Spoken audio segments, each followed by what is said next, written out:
Por que algumas empresas conquistam clientes extremamente fiéis, enquanto outros precisam disputar cada venda?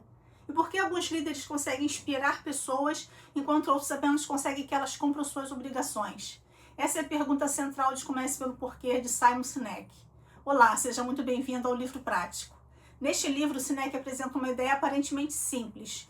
Pessoas e organizações realmente inspiradoras não começam explicando o que elas fazem. Elas começam explicando por que fazem. E para entender isso, precisamos conhecer o conceito mais importante do livro, o círculo dourado. Imagine 3 círculos. No primeiro está o quê, no segundo como e no centro por quê.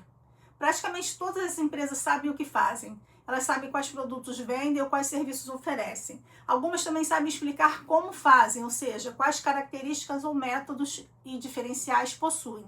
Mas poucas conseguem responder claramente por que fazemos isso. E Sinek esclarece que ganhar dinheiro não é um porquê. O dinheiro é um resultado. O porquê é a causa, a crença ou o propósito que existe por trás daquilo que fazemos. Segundo o autor, a maioria das empresas se comunica de fora para dentro. Primeiro apresenta o produto, depois seus diferenciais e finalmente tenta convencer o consumidor. Organizações inspiradoras fazem ao contrário. Elas começam pelo porquê, passam pelo como e somente depois apresentam o que fazem. As pessoas compram o seu porquê. Sinek utiliza a Apple como um dos seus principais exemplos.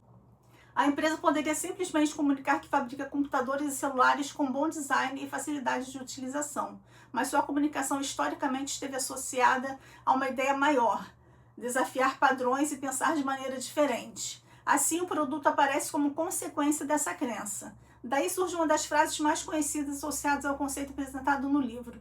As pessoas não compram apenas o que você faz, elas compram por que você faz. Isso ajuda a explicar por que algumas marcas conseguem criar relacionamento que vai além de preço e características técnicas. Quando uma empresa depende apenas de descontos, promoções ou vantagens momentâneas, ela pode conseguir uma venda, mas isso não significa necessariamente conquistar lealdade. Se o consumidor escolheu apenas pelo menor preço, poderá trocar de empresa quando encontrar uma oferta melhor. O porquê busca construir algo diferente. Identificação. Inspirar em vez de manipular. Essa lógica também aparece na liderança. Sinek diferencia 2 maneiras de influenciar pessoas. A primeira utiliza incentivos, pressão, medo, recompensas ou vantagens. Essas estratégias podem produzir resultados, mas normalmente dependem da continuidade desses estímulos. A segunda é inspiração. Quando alguém acredita na mesma causa que um líder ou uma organização, sua participação deixa de acontecer apenas por obrigação. Existe comprometimento. Por isso, o livro não trata somente de empresa. O conceito também pode ser aplicado à carreira, à liderança e até às escolhas pessoais. Antes de perguntar apenas o que eu faço, Sinek propõe uma pergunta anterior. Por que eu faço isso? E descobrir essa resposta é apenas o começo. Porque um propósito só produz resultados quando conseguimos transformá-lo em ações coerentes. É justamente aí que entram os outros 2 elementos do círculo dourado, o como e o que. Ter um propósito claro é importante, mas não é suficiente. Para Simon Sinek, o porquê representa aquilo em que acreditamos. O como representa os princípios e as ações que colocam essa crença em prática. E o que é o resultado visível, os produtos, serviços ou atividades que realizamos. Os 3 precisam estar alinhados. Uma empresa pode declarar valores inspiradores, mas se as atitudes contradizem esses valores, as pessoas percebem inconsistência. É por isso que confiança não nasce apenas de discursos. Ela surge quando existe coerência entre aquilo que alguém diz acreditar e aquilo que realmente faz. Confiança e lealdade. Sinek dedica boa parte do livro à diferença entre conquistar uma venda e conquistar lealdade. Preço, promoção, novidade e pressão podem estimular uma decisão imediata, mas essas ferramentas precisam ser utilizadas novamente para provocar a próxima decisão. A lealdade funciona de maneira diferente. Quando as pessoas confiam em uma empresa ou em um líder, estão mais dispostas a manter aquele relacionamento, mesmo quando existem outras alternativas. Isso acontece porque nossas decisões não são totalmente racionais. Muitas vezes sentimos que determinada escolha é certa antes mesmo de conseguirmos explicar exatamente o motivo. Sinek relaciona essa percepção ao funcionamento do cérebro e argumenta que sentimos como confiança, pertencimento e lealdade possuem grande influência sobre nossas decisões. Por isso, apresentar apenas informações, números e características pode ser suficiente para inspirar alguém. As pessoas também precisam sentir que existe algo em que acreditar. Liderança não é posição. Outro ponto importante do livro é a diferença entre ser líder e ocupar uma posição de liderança. Uma pessoa pode possuir um cargo importante e ter autoridade para dar ordens, mas isso não significa necessariamente que as pessoas desejem segui-la. Para Sinek, os verdadeiros líderes são aqueles capazes de inspirar.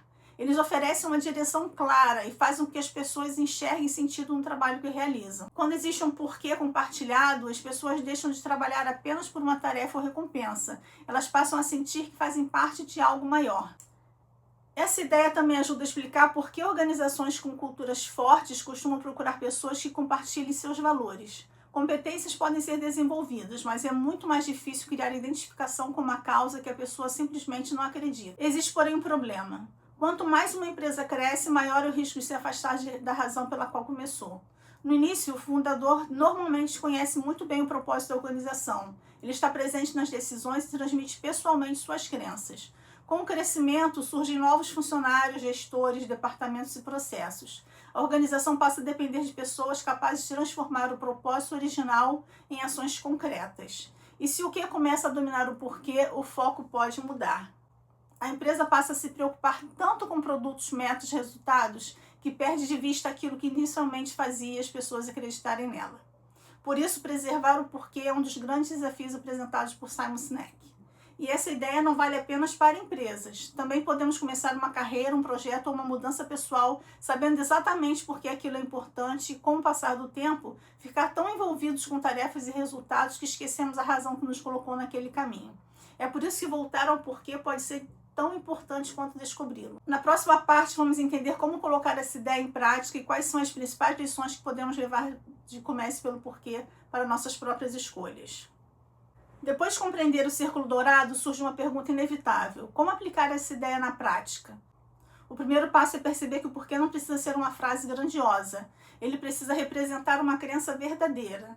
Para uma empresa, isso significa compreender por que ela existe, além de simplesmente gerar lucro. Para uma pessoa, significa identificar aquilo que dá sentido ao trabalho, aos projetos e às escolhas que faz.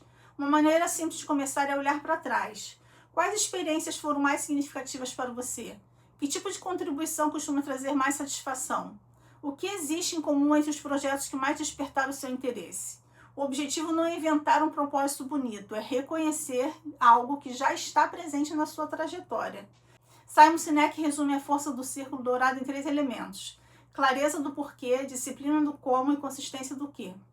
Primeiro, precisamos ter clareza sobre aquilo em que acreditamos. Depois, precisamos definir como essa crença será colocada em prática. E, finalmente, nossas ações precisam demonstrar de maneira consistente aquilo que defendemos. Imagine alguém que afirma valorizar profundamente a qualidade, mas constantemente entrega trabalhos feitos às pressas. Existe um porquê declarado, mas o comportamento não confirma essa crença. A confiança aparece quando as 3 estão alinhadas. Aquilo que você acredita, a maneira como age e aquilo que entrega precisam contar a mesma história. Outra consequência importante dessa ideia é entender que você não precisa conquistar todas as pessoas. Quando uma empresa tenta agradar a todos, sua mensagem pode acabar se tornando genérica. Começar pelo porquê significa comunicar claramente aquilo que você acredita e permitir que as pessoas que compartilham dessa visão se aproximem. Isso também vale para a liderança. O objetivo não é obrigar alguém a acreditar no que você acredita, é encontrar e inspirar pessoas que já possuem valores compatíveis. É assim que comunidades, equipes e marcas fortes começam a se formar. Uma pergunta para levar do livro. Talvez a aplicação mais simples de Comece pelo Porquê seja mudar a ordem das perguntas que fazemos. Normalmente pensamos, o que eu quero fazer? Depois perguntamos como vou fazer? Sinek propõe começar antes. Por que isso é importante para mim? Depois, como posso transformar essa crença em ação? E somente então, o que vou fazer? Essa pequena mudança pode ajudar a trazer mais clareza nas decisões profissionais, projetos e até para maneiras de como comunicamos nossas ideias. Porque no final, a principal mensagem de Simon Sinek é bastante simples. Não basta saber o que você faz, é preciso compreender por que faz. Quando o porquê está claro, o como ganha direção e o que fazemos passa a ter significado. E talvez seja justamente essa pergunta que vai levar depois deste vídeo. Ao longo de Comece pelo Porquê, Simon Sinek mostra que pessoas e organizações capazes de inspirar possuem algo em comum. Elas sabem comunicar aquilo em que acreditam. O porquê representa o propósito ou a crença. O como representa a maneira de colocar essa crença em prática. E o que representa aquilo que efetivamente fazemos e entregamos. Quando esses 3 elementos estão alinhados, nossa comunicação se torna mais clara e nossas ações mais coerentes. Depois de conhecer as ideias deste livro, você pode fazer um exercício bastante simples. Pegue uma folha de papel e responda 3 perguntas. Por quê? Por que aquilo que faço é importante para mim? Que contribuição quero gerar? Como? Quais princípios orientam minhas decisões e minha maneira de agir? O que? Quais ações concretas demonstram aquilo em que acredito? Depois observe se as 3 respostas estão alinhadas. Você pode fazer esse exercício pensando na sua profissão, em uma empresa, em um projeto ou até em uma mudança que deseja realizar. O objetivo não é encontrar uma frase perfeita, é ganhar clareza. A mensagem que fica, talvez uma das maiores contribuições de Comece pelo Porquê, seja mostrar que resultados são importantes, mas não contam toda a história. Podemos saber exatamente o que fazer e dominar perfeitamente como fazer, mas ainda assim não compreender por que aquilo realmente importa. Quando o porquê desaparece, existe o risco de continuarmos realizando tarefas simples porque sempre fizemos daquela maneira. Por outro lado, quando sabemos o que nos move, nossas escolhas podem ganhar uma direção muito mais clara. Isso não significa que propósito substitua competência, planejamento ou trabalho. Significa que todas essas coisas passam a ter uma razão que as conecta. E é por isso que Simon Sinek nos convida a inverter a ordem habitual. Antes de começar pelo produto, pela tarefa ou pelo resultado, comece pelo porquê. Se este resumo despertou a sua curiosidade, lembre-se de que o objetivo do livro prático não é substituir a leitura, é justamente o contrário. Quero apresentar as principais ideias de grandes livros e, quem sabe, aumentar a sua vontade de conhecê-los por completo. Se este vídeo aumentou o seu interesse por Comece pelo Porquê, deixarei na descrição o link para encontrar o livro na Amazon. No próximo vídeo, vamos conhecer um livro bastante diferente e provocador, Mais Esperto que o Diabo, de Napoleon Hill. Nele, o autor utiliza um diálogo imaginário para explorar temas como conformismo, hábitos e aquilo que pode impedir uma pessoa de assumir o controle das próprias decisões. Então, se você está acompanhando nossa jornada pelos 100 livros, continue comigo. Nos encontramos no próximo livro.